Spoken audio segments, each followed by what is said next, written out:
नमस्कार दोस्तों, मैं हूं आपका दोस्त Abhishek and you are watching about stocks. दोस्तों, इस वीडियो में मैं आज के अपर सर्किट की बात करूंगा और साथ ही आज के अपर सर्किट को कल और परसों के अपर सर्किट के साथ भी कंपेयर करूंगा।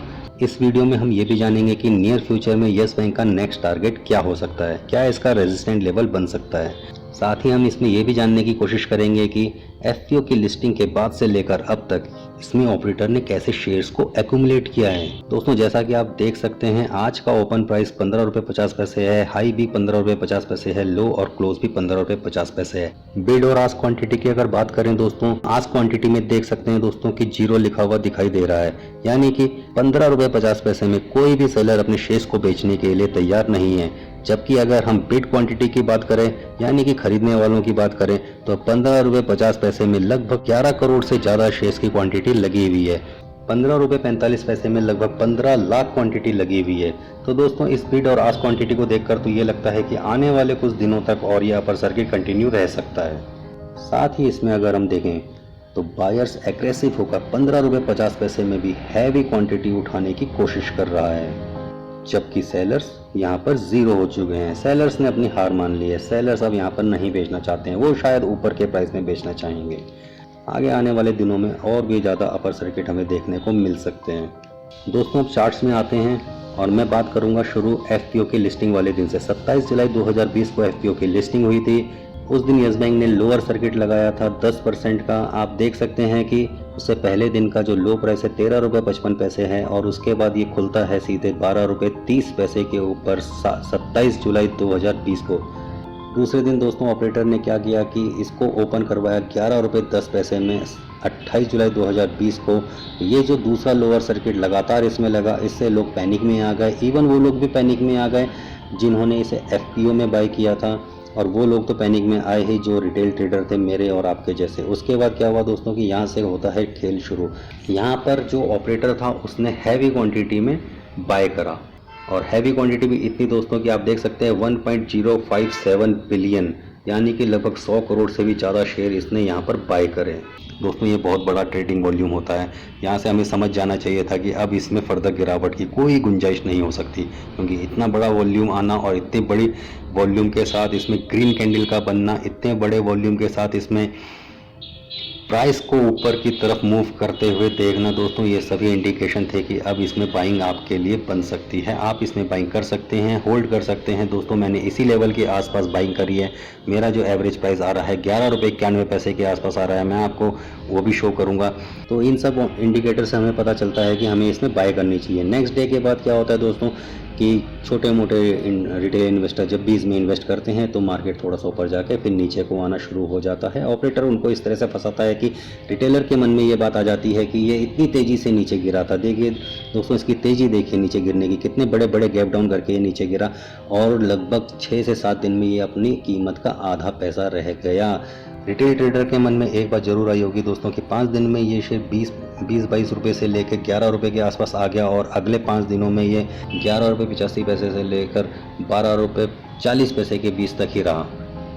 तो दोस्तों, यहाँ से रिटेल ट्रेडर के मन में ये बात जरूर आ रही थी कि कहीं ऑपरेटर हमें फंसा तो नहीं रहा है, जबकि ऑपरेटर उनको फंसा नहीं रहा था। ऑपरेटर तो अपना माल दबोच रहा था। ऑपरेटर ज़्यादा से ज़्यादा शेयर्स लेना चाह रहा था रिटेल ट्रेडर के हाथ से, और ऑपरेटर ज़्यादा से ज़्यादा शेयर्स लेना चाह रहा था एफपीओ में जिनको कुछ नुकसान होता हुआ दिख रहा हो, जिन्होंने बड़ी क्वांटिटी उठाई हो, जिन्होंने आईपीओ में बड़ी क्वांटिटी के लिए अप्लाई किया, उनको थोड़ा सा भी नुकसान होता हुआ दिख रहा होगा, तो फिर उनके पैनिक का फ़ायदा उठाकर उनके लिए पैनिक क्रिएट करके ऑपरेटर ने इस 4 से 5 दिन के ट्रेडिंग सेशन में खूब माल बटोरा होगा दोस्तों। और उसके बाद देखिए दोस्तों कैसे इसमें वॉल्यूम की भी बढ़ोतरी आती चली गई। अब दोस्तों 5 अगस्त के बाद से लेकर कल परसों तक रिटेल ट्रेडर ने कई बार इसमें बाय करने की सोची होगी, बाय की पोजीशन बनाने की सोची होगी, लेकिन जब भी वो बाय करता था तो फिर ऑपरेटर उसे थोड़ा सा नीचे धकेल देता था, जिससे रिटेल ट्रेडर डर जाते थे या फिर पैनिक में आ जाते थे और वो बड़ी क्वांटिटी उठा नहीं पाते थे। लेकिन दोस्तों ऑपरेटर बड़ी क्वांटिटी उठा रहा था। दोस्तों, आपको एक बात समझने की ज़रूरत है कि आप जब भी जैसा सोचेंगे ऑपरेटर बिल्कुल उसका उल्टा ही सोच रहा होगा। यही कारण है कि ऑपरेटर हमेशा विनिंग हैंड में रहता है, उसके पास हमेशा विनिंग एज होती है, वो हमेशा जीतता है, और आप यानी कि रिटेल ट्रेडर हमेशा लॉस ही बुक करते हैं। दोस्तों अगर 6 अगस्त के अपर सर्किट की बात करें तो 13 रुपये 45 पैसे में ओपन हुआ था। इसका हाई 13 रुपये 45 पैसे ही रहा था। लोगों ने इसे जैसे ही अपर सर्किट में बाई किया, ऑपरेटर ने इसे नीचे 13 रुपये 15 पैसे तक धकेला। यहाँ पे रिटेल इन्वेस्टर ने ज़्यादा बड़ी क्वांटिटी जरूर नहीं ली होगी। वो सोच रहा होगा कि हो सकता है कि यहाँ पे अब लोअर सर्किट लग जाए, और लोअर सर्किट लग जाए तो फिर मैं कल यहाँ पे और बड़ी क्वांटिटी उठाने की कोशिश करूँगा। लेकिन दोस्तों होता कुछ और है।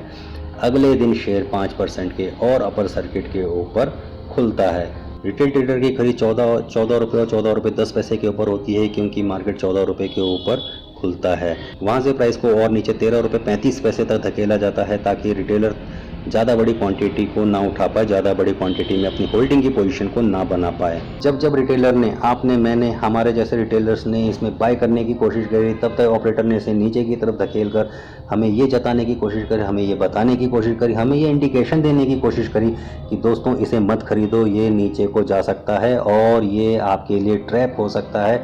यहाँ से लगातार लोअर सर्किट भी लग सकते हैं। इसी डर की वजह से कई लोगों ने बड़ी क्वांटिटी नहीं उठाई। लेकिन दोस्तों ऑपरेटर कुछ और करना चाह रहा था। वो जो हमें दिखाना चाह रहा था वैसा वो कभी नहीं करता है। वो हमेशा उसका उल्टा करता है, ताकि हम हमेशा धोखे में रहें और हम हमेशा नुकसान करते रहें।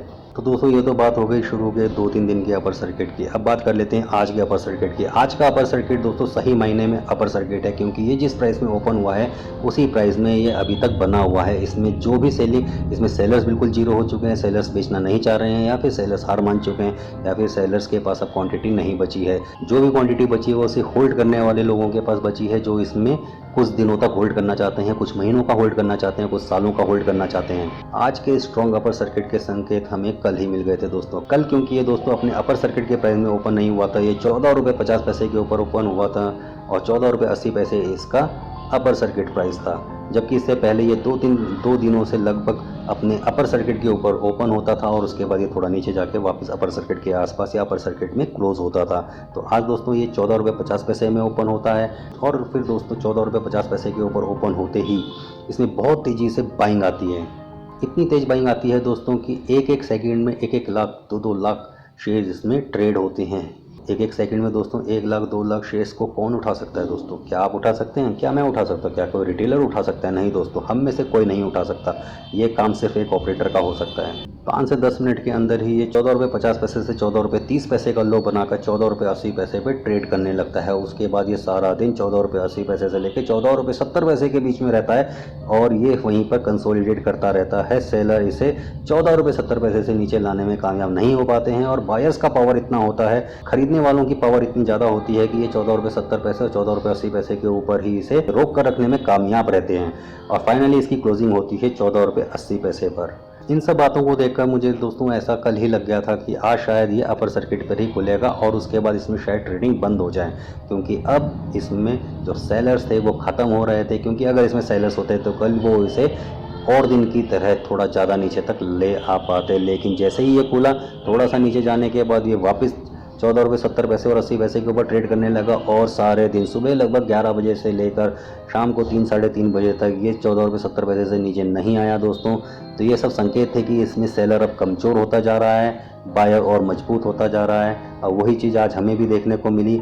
आज सेलर बिल्कुल जीरो हो चुके हैं, और आज से बायर्स ही बायर्स हैं, और बायर्स आज 15 रुपये 50 पैसे के ऊपर भी 10 करोड़ 20 करोड़ क्वांटिटी भी खरीदने को तैयार हैं। तो दोस्तों ये खुशी का मौका है उन सभी मेरे दोस्तों के लिए जिन्होंने यस बैंक में होल्डिंग ली है, या जो यस बैंक में होल्डिंग लेकर फंस चुके हैं। उनके लिए इस तरह के अपर सर्किट यस बैंक में लगने बहुत ही ज़रूरी है। तो दोस्तों मेरा आज का एनालिसिस यस बैंक के लिए ये कहता है, यहाँ पर क्योंकि सेलर्स एक भी नहीं है, और यहाँ पे बायर्स 10 करोड़ 12 करोड़ 15 करोड़ तक भी शेयर्स खरीदने के लिए इच्छुक हैं, वो भी आज के अपर प्राइस में हैं। तो इनमें से अगर आधे लोग भी आज से 5% ऊपर के भी अपर प्राइस में खरीदने की कोशिश करेंगे या खरीदने के लिए तैयार होते हैं, तो भी कल हमें फिर से एक ऐसा ही स्ट्रॉन्ग अपर सर्किट देखने को मिल सकता है। और दोस्तों ये अपर सर्किट का जो ट्रेंड है, ये मुझे लगता है कि इसका नियर फ्यूचर में 17 रुपये 45 पैसे से लेके 18 रुपये के आसपास इसका फर्स्ट टारगेट हो सकता है। तो देखा दोस्तों आपने, मैंने बिना किसी इंडिकेटर के आपके सामने एक एनालिसिस करी।